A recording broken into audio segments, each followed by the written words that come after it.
नमस्कार 4 PM में आपका स्वागत है। मैं हूं आपके साथ विशाल। आज हम बात करेंगे भाजपा और जदयू में एक मुद्दे को लेकर के पेच फंसा हुआ है। हम बात कर राज्यसभा सीट को लेकर के। बिहार में देखिए 2 राज्यसभा की सीटें खाली हुई। एक मीसा भारती का 4 साल वाला टर्म, दूसरा विवेक ठाकुर का 2 साल वाला टर्म। देखिए कहा जा रहा है कि एक सीट पर फाइनल हो गया है एनडीए की तरफ से, जिसमें उपेंद्र कुशवाहा को भेजा गया है। अब 4 साल वाला में भेजा गया है, 2 साल वाला में भेजा गया है। ये अब एनडीए के नेताओं को फैसला करना है। लेकिन एक सीट पर अभी तक पेच फंसा हुआ है।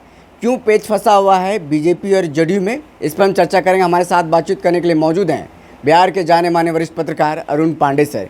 सर, एक सीट पर फाइनल हो गया है, एक सीट पर पेच फंसा हुआ है। क्या ऐसा है बात जो अभी तक पेच फंसा हुआ है? नहीं, अभी तो राज्यसभा की जो 2 सीटें खाली हैं जी तो उसमें चुनाव आयोग ने तो अभी डेट भी नहीं अनाउंस किया है कि कब उपचुनाव होगा। जी उपचुनाव से बढ़ा जाना है।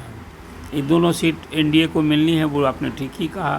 तो एक सीट के लिए बीजेपी की ओर से उपेंद्र कुशवाहा, जो पूर्व केंद्रीय मंत्री हैं, राष्ट्रीय लोक मोर्चा के अध्यक्ष हैं, जी काराकाट में वो चुनाव हार न गए थे लोकसभा में, बिल्कुल। और उसी समय बीजेपी ने उनके साथ एक समझौता किया था।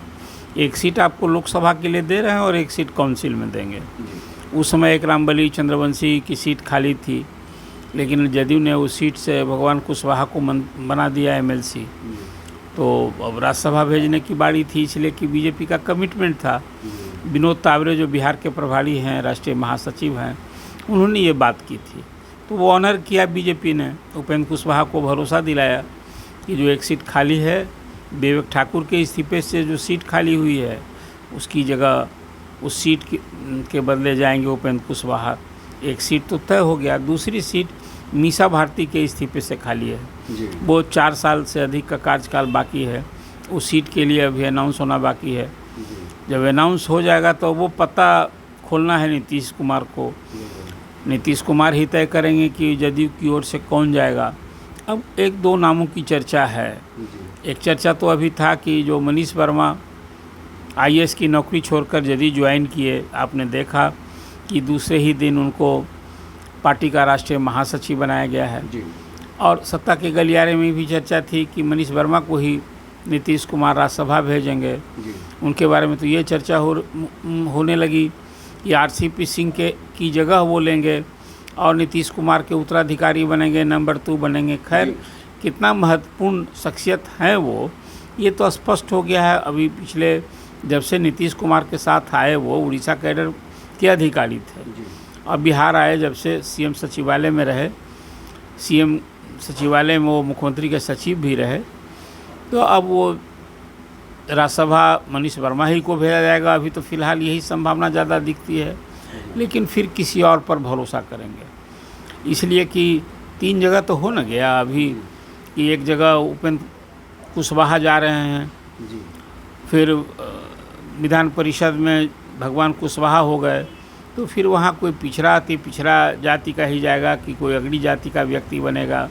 उसमें कई नामों की चर्चा है। वो कभी केसी त्यागी भी लंबे समय से वेटिंग में हैं। अब उनके नाम की चर्चा है कि किंग महेंद्र के भाई भोला प्रसाद की भी चर्चा हुआ करती थी। अब ये अभी जदयू ने पता नहीं खोला है, लेकिन अब वो कुल मिला जुला कर पार्टी नीतीश जी की है। नीतीश जी जदयू के अध्यक्ष हैं, सर्वेसर्वा हैं, उन्हीं को तय करना है। पेंच मैं मानता हूँ कुछ नहीं है जदयू बीजेपी में। 2 सीटें हैं, एक सीट का तय कर लिया बीजेपी ने। वो नीतीश कुमार से बात ही करके तय किया। आपको याद होगा इस संदर्भ में मुख्यमंत्री से बात की थी सम्राट चौधरी ने। ये बिल्कुल भरोसे की जानकारी है। तभी उपेंद्र कुशवाहा के नाम की घोषणा हुई। अब एक सीट की चर्चा, अभी तो जब चुनाव कार्यक्रम की घोषणा हो जाएगी, उपचुनाव का डेट तय हो जाएगा, तो ये तय कर देना है जदयू को। मुझे लगता है कि जदयू बीजेपी में इसको लेकर कोई पेंच नहीं है। और अब ये भी नहीं है कि हाँ कौन 2 साल वाला में, 2.5 साल वाला में जाएगा, कोई 4 साल वाला में जाएगा।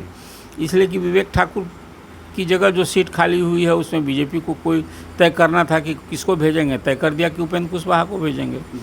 अब एक सीट जो मीसा भारती के इस्तीफे से खाली हुई, वो जदयू के खाते में जाना तय है। इसलिए अब सिर्फ चुनाव कार्यक्रम की घोषणा का इंतज़ार है और जदयू का नाम तब तय हो जाएगा। कोई पेंच नहीं है दोनों में, ये मैं समझता हूँ।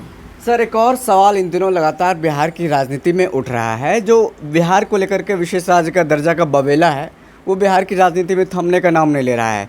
जीतन राम मांझी केंद्रीय मंत्री हैं, नए नए सांसद बने हैं। उन्होंने एक बयान दे करके एक फिर से मामला गरमा दिया। उन्होंने कहा है कि बिहार को विशेष राज्य का दर्जा नहीं मिलना है। ये वही वाला बात हो गया है, सर पर पत्थर पटकने वाला।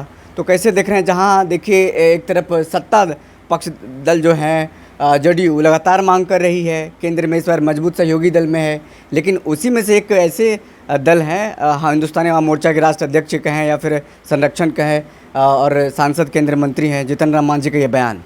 देखिए, बिहार को विशेष राज्य दर्जा की मांग जो है वो मांग कोई नई नहीं है, पुरानी मांग है।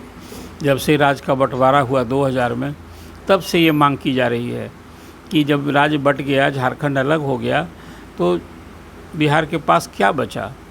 खान, खनिज, वन संपदा सब चला गया झारखंड के साथ। तो संसाधन तो कुछ जो आय का संसाधन था, कोयला से बड़ी रॉयल्टी मिलती थी उस समय, कुछ नहीं रहा इसके पास। तो उस समय ये बात तब से हो रही है कि आप विशेष राज्य का दर्जा दीजिए, विशेष पैकेज दीजिए। तो विशेष पैकेज तो मिला और ये मांग भी पुरानी थी। तो अब नई मांग, आपको याद होगा 2005 में जब नीतीश कुमार मुख्यमंत्री बने, तब से इस मांग पर जोर डालने लगे। विधानसभा से प्रस्ताव पारित कर केंद्र को भेजा गया। जदयू ने तो इसको अपना राजनीतिक एजेंडा बनाया, पूरे प्रदेश में हस्ताक्षर अभियान चलाया।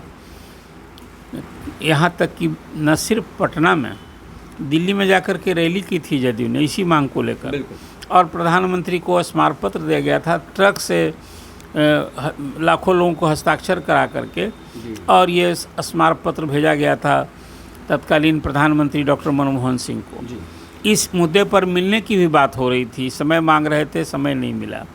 तो अब मैं मानता हूँ कि बिहार के लिए ज़रूरत है विशेष राज्य का दर्जा या विशेष पैकेज, लेकिन अब सियासत हो रही है।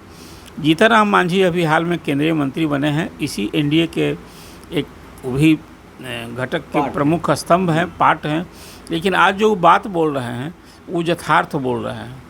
केंद्र में अभी जो मानक विशेष राज्य का दर्जा के लिए तय कर रखा है, उसमें बिहार कहीं फिट नहीं बैठता है।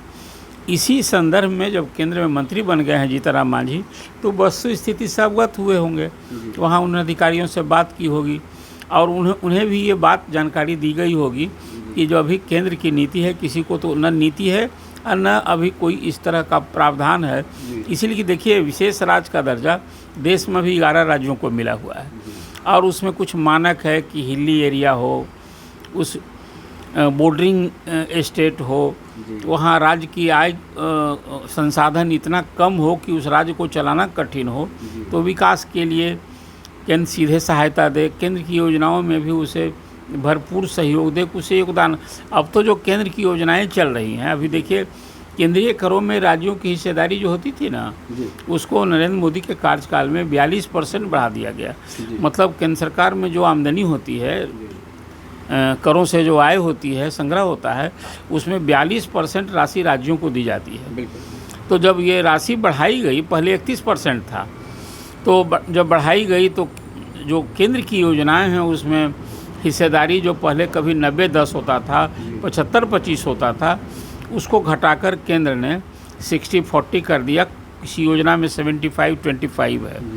तो अब विशेष राज्य की दर्जा की मांग तो होने वाली नहीं है। इसी संदर्भ में मुझे लगता है कि जीतन राम मांझी ने ठेठ भाषा में ये बात कह दी कि भाई आप सिर पटक भी देंगे तो विशेष राज्य का दर्जा नहीं मिलेगा। लेकिन जदयू ने मांग फिर दोहराई है अभी, और ये भरोसा लोगों को, उम्मीद जग गई कि जब इस बार जदयू की भूमिका बढ़ गई है, महत्व बढ़ गया है, बीजेपी की सरकार बनी है, उसमें जदयू एक प्रमुख घटक के रूप में अब इसके समर्थन से, सहयोग से वहाँ सरकार बनी है, तो लोगों को उम्मीद जगी कि इस बार विशेष राज्य का दर्जा मिलेगा या विशेष पैकेज मिलेगा। लेकिन देखिए, मैं आपसे पहले भी कहता रहा हूँ कि विशेष पैकेज कोई नगद राशि बोरा में भर कर नहीं मिलना है।